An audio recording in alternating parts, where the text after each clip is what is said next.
করতে হবে, কিন্তু বিএনপি কিন্তু এটা কখনোই বলবে না। আপনারা যেমন আছেন একই রকম থাকবেন, আপনাদের বিএনপি করা লাগবে না।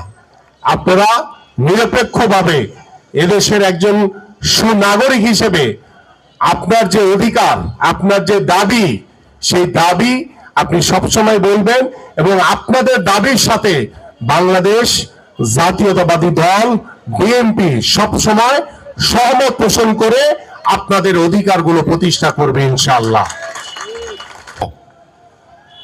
যে আমাদের প্রত্যেকটি জায়গাতে সহনশীল, ধৈর্যশীল হতে হবে।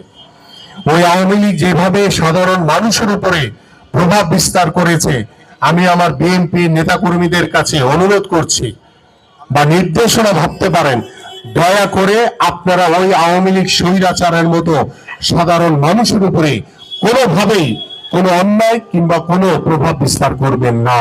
যদি করেন আপনার বিরুদ্ধে আমি নিজে আইনগত এবং সাংগঠনিক ব্যবস্থা নিব। এবং আমরা চাই যে বাংলাদেশ জাতীয়তাবাদী দল বিএনপি এদেশের সাধারণ মানুষের দল, জনগণের দল। আমাদের রাজনীতি হচ্ছে আপনাদের কল্যাণের জন্য, আপনাদের উন্নয়নের জন্য। আপনাদের পাশে থেকে আপনাদেরকে সাথে রেখে আমি আমার এই পল্লবী রূপনগর এই নির্বাচনী এলাকার সকল সমস্যার সমাধান করতে চাই। আমি আপনাদের এলাকার একজন প্রতিনিধি হিসেবে কাজ করতে চাই।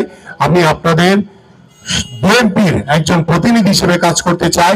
আমি ধানের শীষের প্রতীকের একজন প্রতিনিধি হিসেবে কাজ করতে চাই, এবং এই কাজ করার জন্য আপনাদের সকলের দোয়া এবং সহযোগিতা চাই।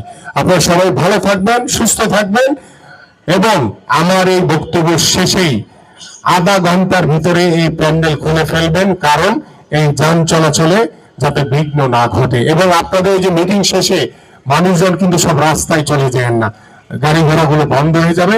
সুন্দর করে একে একে করে যার যার বাসায় চলে যাবেন, যাতে রাস্তাঘাটে কোনো যান চলাচল বিঘ্ন না ঘটে। এটা আপনাদের কাছে অনুরোধ করে গেলাম। সবাই ভালো থাকবেন, সুস্থ